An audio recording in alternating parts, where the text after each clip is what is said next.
This spring, in one Chinese province, the price of electricity fell below zero and stayed there for 22 hours. Below zero means the plants making the power were paying just to get rid of it. And this was peak summer, in a heat wave, when demand should have sent prices through the roof. Instead, wholesale power in Guangdong dropped under 4 cents a kilowatt hour. At midday in Shandong, solar traded for 0.02 of a yuan, a fraction of a penny. So how does power go almost free during a heat wave? And why can't America do the same? Here's the short answer, before the real one. China built the cheapest solar panels the world has ever seen, and then it installed them faster than any grid on Earth can swallow. In the first 5 months of this year alone, China added nearly 200 gigawatts of solar. That's up about 150% from the year before, and it's more than most countries have built in their entire history, dropped onto the grid in a single spring. Why so fast? Because the panels got absurdly cheap. A Chinese solar module now sells for under 9 cents a watt. At that price, you don't agonize over whether to build. You just build. Everywhere. On every roof and every empty field. Think of it like lemonade stands on one street. One stand, and a cup costs $1.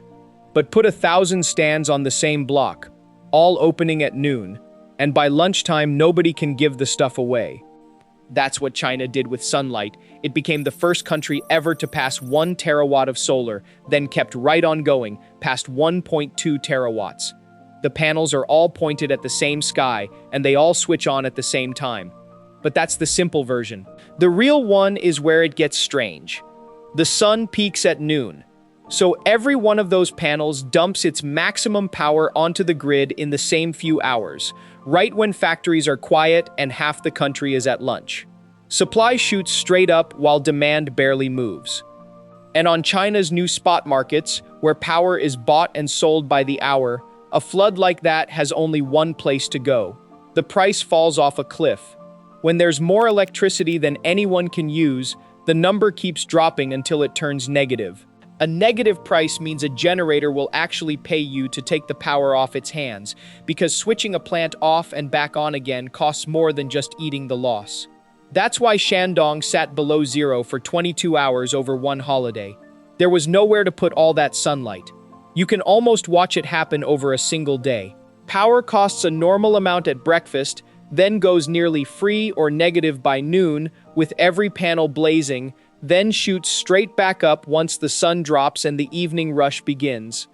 And when even a negative price can't clear it, the grid does something that hurts. It throws the power away. Engineers call it curtailment, and this year China wasted more clean power than it ever has. In the first half of the year, 6.6% of all the solar the country generated was cut off, never used.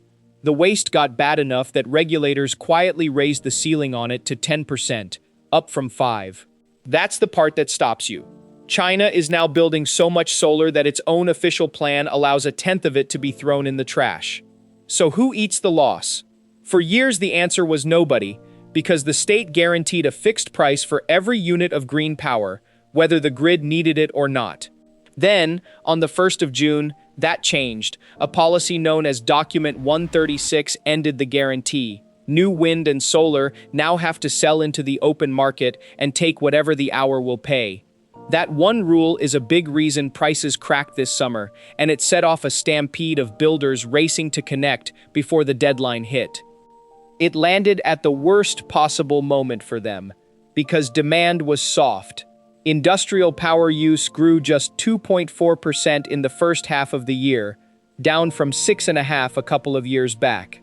More supply, flat demand, and no safety net underneath. So the people who built all those panels are now bleeding.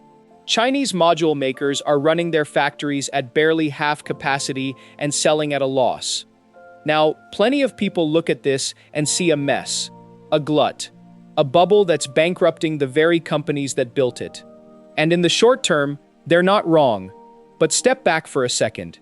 A country that can make electricity almost free for a few hours every single day has just handed its factories, its data centers, and its electric cars an edge no rival can match.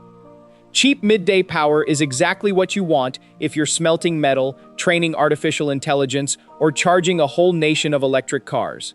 The waste is the price of admission, the cheap power is the prize. So here's the part everyone actually wants to know.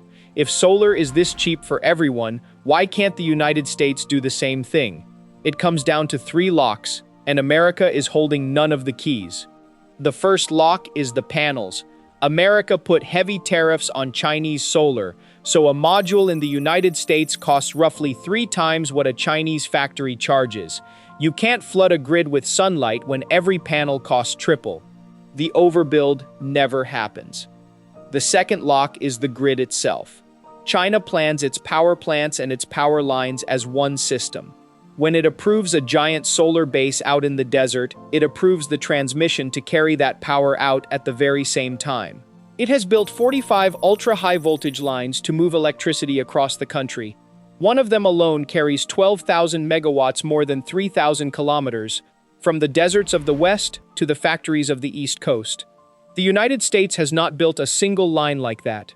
What it has instead is a waiting list. Right now, about 2,600 gigawatts of power projects are stuck in line for permission to connect, and the wait runs 5 years or longer.